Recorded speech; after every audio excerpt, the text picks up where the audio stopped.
जय गुरुदेव, जय मातेश्वरी। ज़्यादातर मित्रों का जो नए नए साधक होते हैं या जो लोग साधनाएं आरंभ करने के विषय में सोचते हैं, उनके सामने एक बहुत बड़ी समस्या होती है कि उनके पास गुरु नहीं होता। तो वो ये सोचते हैं कि गुरु कैसे धारण करें। अब सबके पास गुरु हो ये आवश्यक नहीं है। हालांकि गुरु हमारे पास होने नितांत आवश्यक है। किसी योग्य गुरु से गुरु मंत्र प्राप्त करना जीवन का प्रथम उद्देश्य होना चाहिए। किसी देहधारी गुरु से आप गुरु मंत्र अवश्य धारण करें। लेकिन एक बात है कि अगर आपके पास में गुरु नहीं है और आप साधना करना चाहते हैं तो सीधे किसी भी साधना में ना उतरें। जब तक आपके पास में देहधारी गुरु कोई नहीं है, आप किसी गुरु से नहीं जुड़ जाते हैं, आप भगवान शिव को अपना गुरु माने। और साधनाओं की शुरुआत जो है, साधना जगत में उतरने के समय सबसे पहली साधना जो है वो भगवान शिव की ही करनी चाहिए। वो भोले भंडारी हैं, तीनों लोकों के स्वामी हैं, सभी देवी देवताओं में उनको उच्च स्थान प्राप्त है। वो अर्धनारीश्वर हैं, वही केवल अर्धनारीश्वर हैं, उनके अतिरिक्त और कोई नहीं। तो आप भगवान शिव के पंचाक्षरी मंत्र का जप करें। मैं बताता हूँ आपको कि साधना की शुरुआत कैसे करनी चाहिए। देखिए, अगर आपके पास में गुरु नहीं है और आप साधना शुरू करना चाहते हैं तो सबसे पहले आप ये देखिए कि आपके निकट कोई शिव मंदिर हो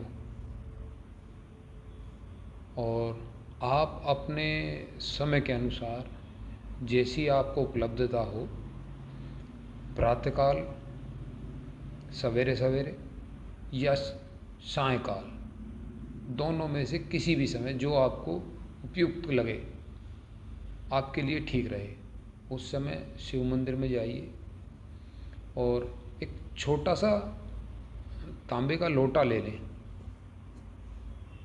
और एक 4 लीटर 5 लीटर की बड़ी डिब्बी या जिसे हम टोलची भी कहते हैं वो ले लें, या कोई छोटी बाल्टी हो जिसमें 4-5 लीटर 6 लीटर जल आपका आ जाए उसमें, उसे अपने साथ लेके बैठें और जिधर से शिवलिंग से जल नीचे भूमि पर गिरता है उस तरफ ना बैठें। प्रयास करें आपका मुख या तो पूर्व की तरफ हो या उत्तर दिशा की ओर हो, पश्चिम मुखी या दक्षिण मुखी होकर ना बैठें। और उस तांबे के लोटे में जल लें, जल भरें उसमें और कम से कम 21 लोटा जल शिवलिंग पर चढ़ाएं। और किस प्रकार से? इस प्रकार से कि एक लोटा लगभग 1.5 मिनट में समाप्त हो। जल धारा शिवलिंग पर बनी रहनी चाहिए। दोनों हाथों से शिव को जल अर्पित करें या एक हाथ को, जो आपका बायां हाथ है, उल्टा हाथ, वो सीधे हाथ को टच करें कोहनी से नीचे और एक हाथ से जल चढ़ाएं सीधे हाथ से, या दोनों हाथों से लोटा पकड़कर जल चढ़ाएं। जल की धारा शिवलिंग पर 1.5 मिनट तक लगातार बंधी रहनी चाहिए, टूटनी नहीं चाहिए वो। इस प्रकार से जल डालें कि आपका वो लोटा 1.5 मिनट में खाली हो और ओम नमः शिवाय का जाप करते चले जाएं। संकल्प लेकर बैठें कि मैं 21 दिन लगातार जल अभिषेक करूँगा, और पूरा प्रयास रखें, या आप इसे ये समझिए कि ये नितांत आवश्यक है कि जिस समय का भी आप पहले दिन चयन करेंगे, जिस समय आप बैठेंगे, उस समय आपको रोज़ 21 दिन तक लगातार उसी समय पर ये कार्य करना है। ये विशेष बात इसमें रहेगी। और जब आप देखेंगे कि आपको 5-7 दिन 10 दिन हो गए हैं, तो फिर आपको धीरे धीरे धीरे धीरे छोटे बड़े अनुभव होने शुरू हो जाएंगे। सबसे पहले आपको स्वप्न अच्छे अच्छे आएंगे, स्वप्नों का प्रभाव बढ़ेगा, आपका आसपास का वातावरण सकारात्मक ऊर्जाओं, सकारात्मक व्यक्तियों से भरने लगेगा। आपके मन में जो दुविधाएं होंगी, जो आपका मन अशांत रहता है, वो शांत रहना आरंभ हो जाएगा। ऐसा हो नहीं सकता कि आप 21 दिन जल अभिषेक कर दें और आपको बिल्कुल कोई अनुभव ना हो। अगर आपके प्रारब्ध में कोई बहुत बड़ी कोई कर्म का कोई रुकावट ऐसी नहीं होगी, तो पूर्ण संभव है कि 7 दिन के अंदर अंदर आपको अनुभव शुरू हो जाएंगे। अगर आपको अनुभव ना भी हो तो साधना को छोड़ें नहीं और लगातार उसे करते रहें, उसे बढ़ाइए, और बढ़ाते बढ़ाते कम से कम एक बार एक संकल्प आपने पूरा कर लिया 21 दिन का, उसके बाद में उसे बंद ना करें, वहीं से अगले दिन का आगे का संकल्प फिर ले लें, फिर 21 दिन का संकल्प लीजिए।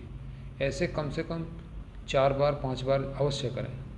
तो उससे क्या होगा कि आपके मन शुद्ध हो जाएगा, आपका शरीर स्वस्थ, और शरीर में जो नकारात्मक प्रभाव हैं वो हट जाएंगे, और आपका शरीर अंदर से स्वस्थ और बिल्कुल स्वच्छ हो जाएगा।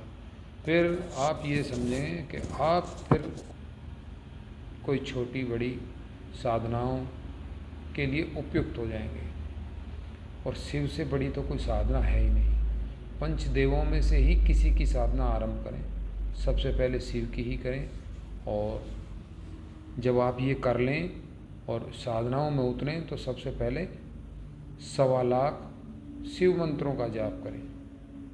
उसे भी आप 21 दिन का संकल्प लें कि मैं 21 दिन में 1.25 लाख ओम नमः शिवाय मंत्र का, पंचाक्षरी मंत्र का जप करूँगा, और उसे पूर्ण करें।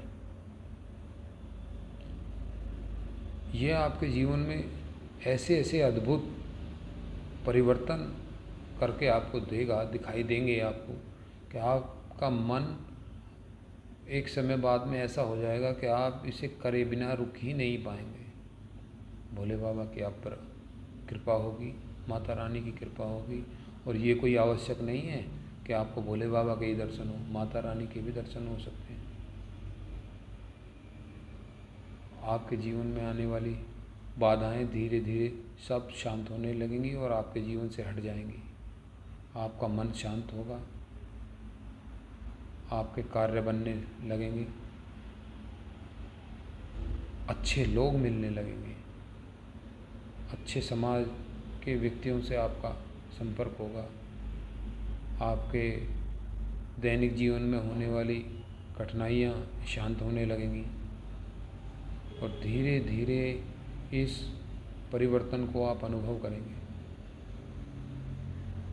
आपके विचारों की शक्ति बढ़ जाएगी, आपका मस्तिष्क पूर्ण रूप से खुल जाएगा, दैवीय दर्शन होने लगेंगे। अगर आप इसे सवेरे 4 बजे के आसपास, 4 बजे से बाद में नहा धोकर आप अपना काम आरंभ करेंगे तो आपके लिए ज़्यादा उपयुक्त होगा, क्योंकि प्रातःकाल जो है ब्रह्म मुहूर्त का समय होता है, और हमारे शास्त्रों में बताया गया है कि साधनाओं के लिए इससे अधिक उपयुक्त समय नहीं है कोई भी। अपने मन में किसी प्रकार की कोई झिझक न रखें कि कोई मुझे देखेगा तो क्या कहेगा। संसार में किसी को आपकी चिंता नहीं है, कौन आपके विषय में क्या कहेगा क्या नहीं कहेगा, इस बात की आप चिंता ना करें। मंदिर में जाएं और अपने नियत समय पर पहुँचें और शांत मन से बिल्कुल उस काम को करने में जुट जाइए। आप स्वयं अनुभव करेंगे कि आप किस संसार में आ गए हैं।